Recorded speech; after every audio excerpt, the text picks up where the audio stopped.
ఏపీలో అంగన్వాడీలు కదం తొక్కారు. అలుపెరగని పోరాటంతో 23 రోజులుగా సమ్మె చేస్తున్నారు. అంగన్వాడీ కార్యకర్తలు రాష్ట్ర వ్యాప్తంగా కలెక్టరేట్ల ముట్టడికి పిలుపునిచ్చారు. ఇదే క్రమంలో రాష్ట్ర వ్యాప్తంగా పెద్ద ఎత్తున ఆందోళనలు చేస్తున్నారు.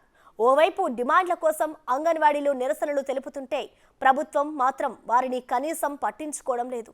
అంగన్వాడీలతో ప్రభుత్వం జరిపిన చర్చలు 2 సార్లు విఫలమయ్యాయి. తమ డిమాండ్లు పట్టించుకోవడమే కాకుండా ఈ నెల 5లోగా విధుల్లో చేరకపోతే చర్యలు తీసుకుంటామని హెచ్చరించడం దారుణమని అంగన్వాడీలు అంటున్నారు.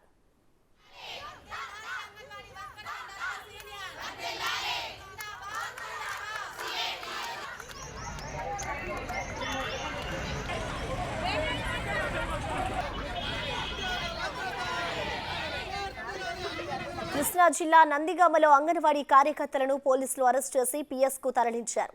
దీంతో పోలీస్ స్టేషన్లోనూ అంగన్వాడీలు నిరసనకు దిగారు. గుంటూరు కలెక్టరేట్ను అంగన్వాడీలు ముట్టడించారు. ప్రభుత్వానికి వ్యతిరేకంగా నినాదాలు చేశారు. పశ్చిమ గోదావరి జిల్లా భీమవరంలో అంగన్వాడీలు పోలీసులకు మధ్య తోపులాట చోటు చేసుకుంది. అక్రమంగా అరెస్టు చేసిన సిఐటియు నాయకులను విడిచిపెట్టాలని డిమాండ్ చేశారు. ఏలూరు కలెక్టరేట్ వద్ద సిఐటియు ఆధ్వర్యంలో అంగన్వాడీలు మహాధర్నాకు దిగారు.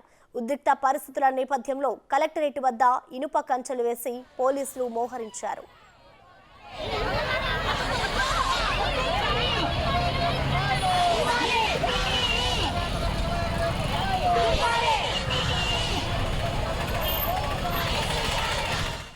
డిమాండ్లు పరిష్కరించకపోతే రాబోయే రోజులలో పెద్ద ఎత్తున ఆందోళన చేపడతామంటూ కడపలో అంగన్వాడీలు ప్రభుత్వానికి హెచ్చరికలు జారీ చేశారు. సమ్మెలో భాగంగా అనంతపురం జిల్లా కళ్యాణదుర్గం నుంచి కలెక్టరేట్ ముట్టడికి వెళ్తున్న అంగన్వాడీలను పోలీసులు అడ్డుకున్నారు. అనంతరం పిఎస్కు తరలించారు.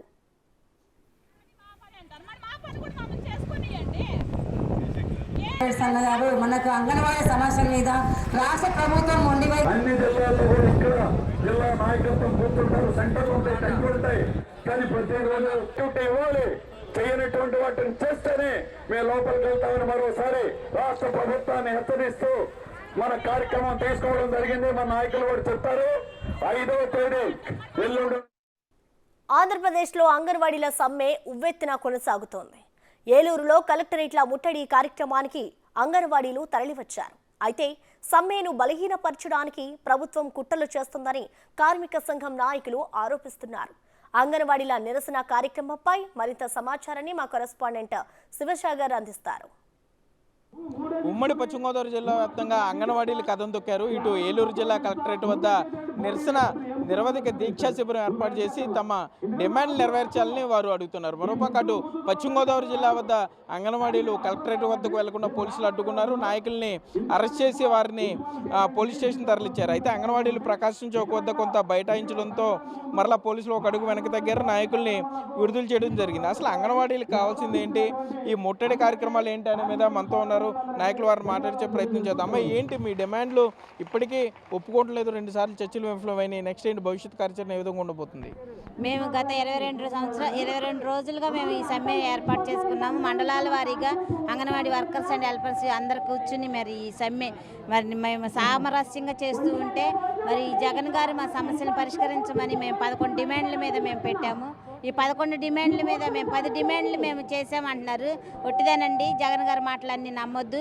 ఆనాడు మ్యానుఫ్యాక్చర్లో మేము మాట తప్పను మడం తెప్పను అని చెప్పి జగన్ అన్న ఈరోజు మాట తప్పాడు. మాకు ఇచ్చిన అంగన్వాడీ వాళ్ళకి మాట ఇచ్చిన ప్రకారం ఆయన జగన్ గారు మాకు ఈ పెరిగిన ధరల ప్రకారం 26,000 రూపాయలు ఇమ్మని అడుగుతున్నాము మెయిన్గా. అలాగే మినీ వర్కర్లు మెయిన్ వర్కర్లుగా చేయాలని అడుగుతున్నాము. అలాగే సుప్రీంకోర్టు తీర్పు ప్రకారం బెనిఫిట్స్ 26,000 రూపాయలు మరి సుప్రీంకోర్టు ప్రకారం మాకు తీర్పు ప్రకారం మరి రిటైర్మెంట్ బెనిఫిట్స్ కల్పించాలని అడుగుతున్నాము. మాకు ఈ మెయిన్ సమస్యలు అండి. ఈ మెయిన్ సమస్యలు మేము అడుగుతున్నప్పుడు ఒక సమస్యను కూడా ఆయన అంగీకరించట్లేదు. అంగీకరించకపోగా మరి అర్ధరాత్రి వేళ మా అంగన్వాడీ తాళాలను పాల్గొట్టారు. దొంగల్లాగా దొంగతనాలు లేనటువంటి దేశంలో ఈ రాష్ట్రంలో మరి దొంగతనాలు నేర్పిస్తున్నారు ఆయన. దొంగతనంగా తాళాలు పగలగొట్టి మేము చిన్న పిల్లలకి మరి అలాగే గర్భవతులకి బాలింతలకు అనేక సేవలు చేస్తూ ఉన్నాము. ఈ రోజున 23 రోజుల నుంచి ఆ సేవలు చేయకోకుండా ఆయన మమ్మల్ని ఈ సమ్మె బాటలో పట్టించినందుకు ఆయనకు బుద్ధి చెప్తామని మరొకసారి మేము సభాముఖంగా తెలియజేస్తూ ఉన్నాం. జీతంలో సగం పెన్షన్గా ఇమ్మంటున్నామండి. ఈ సమయ మినీ సెంటర్లు మెయిన్ సెంటర్లో చేయమంటున్నామండి. ఈ సమస్యలు పరిష్కరించే వరకు కూడా మేము ఇలాగే సమ్మెను కొనసాగిస్తామండి. ఎందుకంటే ప్రభుత్వం తెలంగాణ కన్నా 1000 ఎక్కువ ఇస్తానందండి. కానీ ఇప్పుడు ₹1 కూడా ఒక ₹1000 పెంచి తెలంగాణ కన్నా 1000 పెంచేసామని చెప్పుకుంటుందండి. అదేవిధంగా అన్ని మా డిమాండ్స్ అన్ని నెరవేర్చానని చెప్పుకుంటుందండి ఈ ప్రభుత్వం. అవన్నీ అబద్ధాలండి. ఎందుకంటే మా డిమాండ్స్ ఏమి కొన్ని మాత్రం నెరవేర్చిందండి. అవి ఏమి ఇచ్చినవి ఏమి కాదండి. పూర్వం నుండి మేము టీఏపీలు మేమే పోరాడుకొని తెచ్చుకున్నామండి. వాటిలోని ఈ ప్రభుత్వం వచ్చిన తర్వాత ₹1 కూడా ఇవ్వకోకుండా ఆఫ్ చేసిందండి. ఆ బకాయిలు ఇమ్మన్నామండి.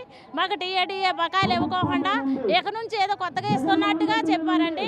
కానీ ఇప్పటి నుంచి ఇచ్చింది కాదు కదండి అది. అదేవిధంగా మేము రిటైర్మెంట్ బెనిఫిట్ 50,000 ఇచ్చేదండి ఇది వరకు ప్రభుత్వం. 20,000 హెల్పర్కి ఇచ్చేదండి. అది 1,00,000 చేసామన్నాడండి. మేము అడిగింది 5 లక్షలు అయితే 1,00,000 చేసామని అంటున్నారండి.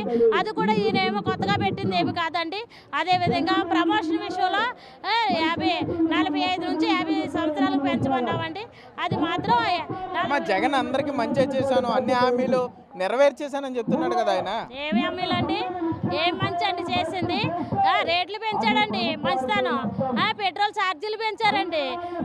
అనేకమైన కూరగాయల రేట్లు అయితే పెంచాడు కానండి ఏ మాత్రం మంచి అయితే మాత్రం చేయలేదండి. అదేవిధంగా అంగన్వాడీ బెనిఫిషియర్స్ ఉన్నారండి. వాళ్ళకు కూడా మెనూ ప్రకారం అన్నీ చేయమంటున్నారండి. మెనూ రేటు పెంచమంటే మాత్రం కూరగాయల రేటు మాత్రం పెంచడండి. అన్నీ చేసాం ఏం చేశాడండి? వరాలు అంటున్నారా? ఆ వరాల్లో మా అంగన్వాడీ టీచర్లు ఏమైనా ఉన్నారా? మా అంగన్వాడీ టీచర్కి సంక్షేమ పథకాలన్నీ తీసేస్తాడండి.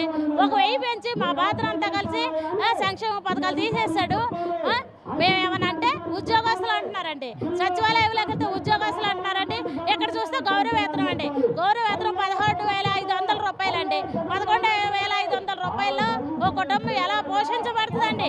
అంగన్వాడీని అంటే ఇప్పుడు మీరు లేకపోయినా అక్కడ సచివాలయ ఉద్యోగులు కొన్ని చోట్ల సెంటర్లు నిర్వహిస్తున్నారు. దీని మీద ఏమంటారు? నిర్వహిస్తున్నారు సార్. ఎందుకంటే వేయింగ్ మిషన్లు ఏమో ఉయ్యాలాగాను, పిల్లలు ఆడుకునే బాల్స్ ఏమో సచివాలయ ఎంప్లాయీస్ వాలంటీర్లు బ్యాట్లు ఆడుకునే బాల్ లాగా ఉపయోగించుకుంటున్నారండి. పిల్లలకి కనీసం భోజనం పెట్టడానికి కూడా వాళ్ళు ఏదో ఏంటో పిల్లలకి ముద్దపాడేసినట్టు, అడుగునే పిల్లలకు ముద్దపాడేసినట్టు 2-3 భోజనం పెట్టి ఫోటోలు పెట్టుకుంటున్నారు తప్పండి. తాము ఏదైతే డిమాండ్లు పెట్టామో వాటన్నిటిని నెరవేర్చేంత వరకు కూడా తమ దీక్ష కొనసాగుతుంది. సచివాలయ ఉద్యోగులతో సెంటర్లు ఓపెన్ చేయించినా కూడా దానివల్ల ఉపయోగం లేదు. వారి వల్ల పిల్లలు ఇబ్బంది పడుతున్నారంటూ కూడా ఇక్కడ అంగన్వాడీ వర్కర్లు చెప్పే పరిస్థితులు అయితే ఇక్కడ ఉన్నాయి. కెమెరామెన్ భాగ్యరాజ్తో సాగర్, బిగ్ టీవీ, ఏలూరు నుండి.